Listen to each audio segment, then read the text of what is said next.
The Banana Splits Movie 2, Road Split. Chapter 4. Drooper's performance was interrupted by Fleagle, who suddenly walked onto the stage. This time he was wearing a special magician's costume. Instead of the signature Banana Splits firefighter helmet, he sported a black top hat with a red stripe on his head. He wore long gray pants with white patterns. A black and red cape billowed behind him. "Hi, everyone. Sorry I'm late. Snorky is missing. I looked for him, but I couldn't find him." The animatronic noticed Susie and walked over to her. "Susie, happy birthday." "Thanks, Fleagle. What happened to Snorky?" "I don't know. I searched for him in the circus, in the jungle, and even in my magic shop. He's nowhere. Where could he have gone?" wondered Drooper. "Maybe he's preparing something for Susie," suggested Bingo. Susie's father walked over to her and leaned down. "Sweetie, I need to step away for a bit. Work stuff." "Okay, Dad." The man started to leave, but his wife stopped him. "Honey, where are you going?" "I just need to step away for work for a little while. I'll be quick."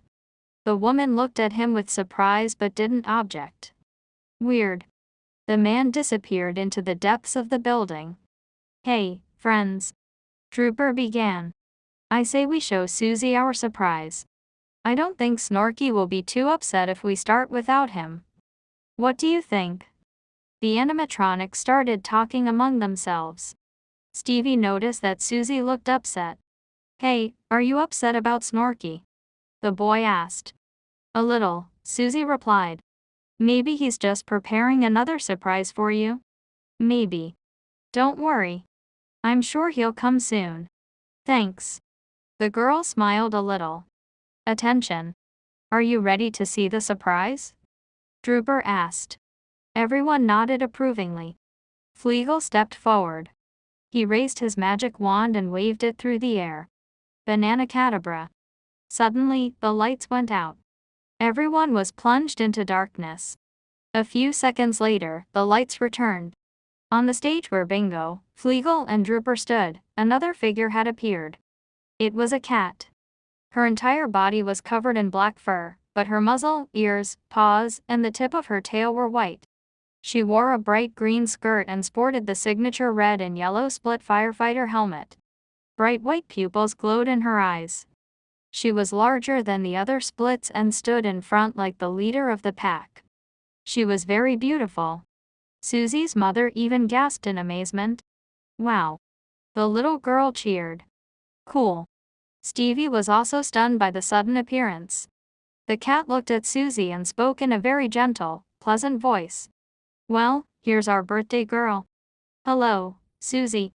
The girl didn't answer right away, too busy studying the new character. "Hello. My name is Harmony.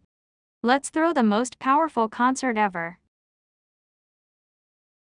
Carl walked down the corridor toward the control room. It was located above the main stage. Opening the door marked staff only, the man entered a small room containing a large panel full of buttons, switches, and dials.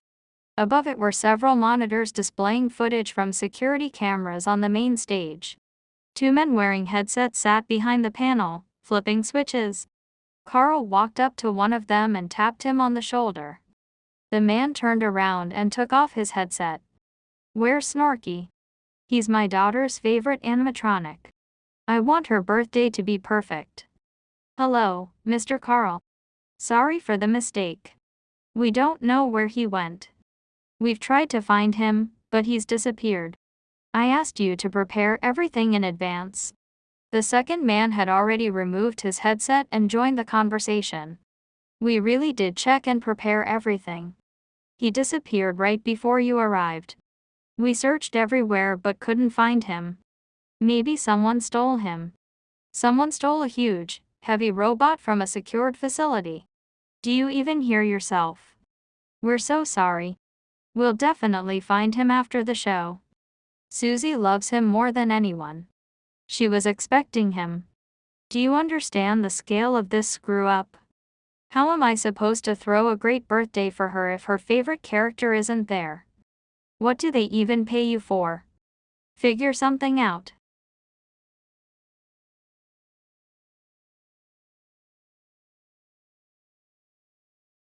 Paige and Zoe walked along the nighttime highway, lighting their way with a flashlight. The stars and the moon shone brightly in the sky, illuminating the tops of the tall trees. The night silence was broken only by the chirping of crickets and the sound of their footsteps on the ground. A cool breeze was blowing. "Are you cold?" asked Paige. "No," Zoe replied. "How's your leg?" "It hurts a little, but it's bearable. It's a minor wound, nothing serious. I think it'll heal in a couple of weeks." Paige looked around. Not a single car. "Damn. Paige, look." Zoe pointed ahead. In the distance stood a sign with glowing letters, "Gas station." The girls quickened their pace. 5 minutes later, they reached the place. Passing the fuel pumps, they entered the mini market. A bell hanging above the door chimed. Everywhere there were shelves with groceries, fuel, and various tools. Behind the counter sat a young guy, about 20 years old. He was wearing a red uniform. Hearing the bell, he looked up from the papers he was writing on and turned to the visitors. "Hello. We've been in an accident. Can we call 911? "Hello. My phone's on the charger. You can use the landline, it's right over there." The guy pointed to a door marked "Staff Only." "Just don't touch anything else in there. I'm watching on the cameras." "Thank you so much." Paige and Zoe went into the room. It looked like a storage area, boxes, cans, and crates everywhere. Against one wall was a couch with a small table holding a landline phone. Without wasting a second, Paige ran over and dialed 911. A woman's voice, a dispatcher around 30 years old, answered. "Hello, this is 911. What's your emergency?" "Hello, we've been in an accident." Paige gave the dispatcher all the necessary information. Zoe was looking around the room. For a second, she thought she heard the jingle of the bell at the mini-market entrance through the conversation. Probably another customer, the girl thought. Paige finished the call. "Help is on the way. We need to get back to the crash site. Let's go." They were about to leave the room when suddenly a loud scream came from the main area of the mini-market. The cashier, Paige thought. Following the scream came crashes, bangs, and crackling sounds. It felt like some large animal had gotten into the mini-market and was trashing the place. "What was that?" Zoe asked, terrified. "I don't know. Let's stay quiet." Paige began scanning the room, hoping to find a way out to the street. Footsteps echoed from the main area. Somebody was looking for them. Realizing there was no exit here, the girl looked at Zoe and whispered. "I'll take a careful look at what's going on out there. You stay here. Please don't. It could be dangerous." "Don't worry, I'll be careful." Paige tiptoed to the door and slowly cracked it open. She began carefully inspecting the room. Her angle was limited, she could only see part of the space. Shelves and racks with merchandise. Nothing unusual. She stood there for a few seconds, trying to spot anything strange. Suddenly, footsteps. A figure emerged from behind one of the shelves and stopped in front of the next one. Paige was horrified. It was Drooper. The lion, one of the 4 animatronics who had caused the massacre at Taft's studio. His costume looked tattered and dirty. From his head protruded the extending wand that had helped Beth defeat Drooper last time. Through his plastic glasses, she could see his pupils glowing red. This can't be happening, Paige thought. How did he survive? Why is he here? What does he want? Paige closed the door so the animatronic wouldn't see her and turned to Zoe. "What's out there?" "He's looking for us." "Who?" "Drooper."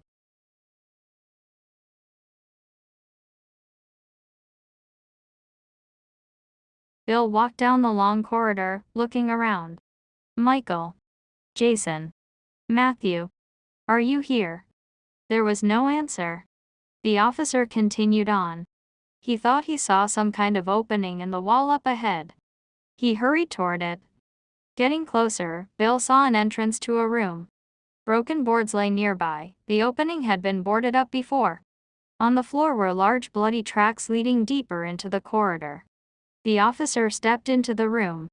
It was dusty inside, some kind of storage area. Before he could look around, his gaze locked onto a body lying on the floor. It was another police officer. Bill recognized his colleague. "Fuck. Jason." The man ran over to the body and tried to find a pulse. "Nothing. What happened to you, buddy?" The officer began examining the crime scene, hoping to find some details or clues. The only lead was 4 small gashes on the victim's chest. Bill remembered the cuts on the old man's face back in the workshop. Had the same person killed both of them?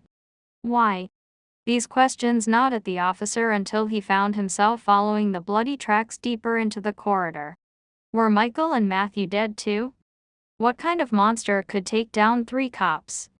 What if it was still here? What if it was waiting for Bill around some corner, ready to attack and kill him as well? He should have waited for Dan, but would that have changed anything? If 3 officers couldn't handle it, 2 wouldn't stand a chance either. A fork in the corridor appeared ahead. The tracks went around the corner. It was there. The beast was waiting around the bend to attack. Bill drew his gun and stopped right before the junction. 1, 2, 3. The officer spun around the corner with his weapon raised. He was so startled by what he saw that he accidentally fired. The bullet hit one of the walls. On the floor lay a mountain of corpses, blocking the path forward. At the very top were the bodies of 2 police officers. The theory was confirmed: Michael and Matthew were dead. What the hell is this thing? How did it take down 3 cops? Animatronics can't have that kind of strength and endurance. The officer caught his breath and calmed down.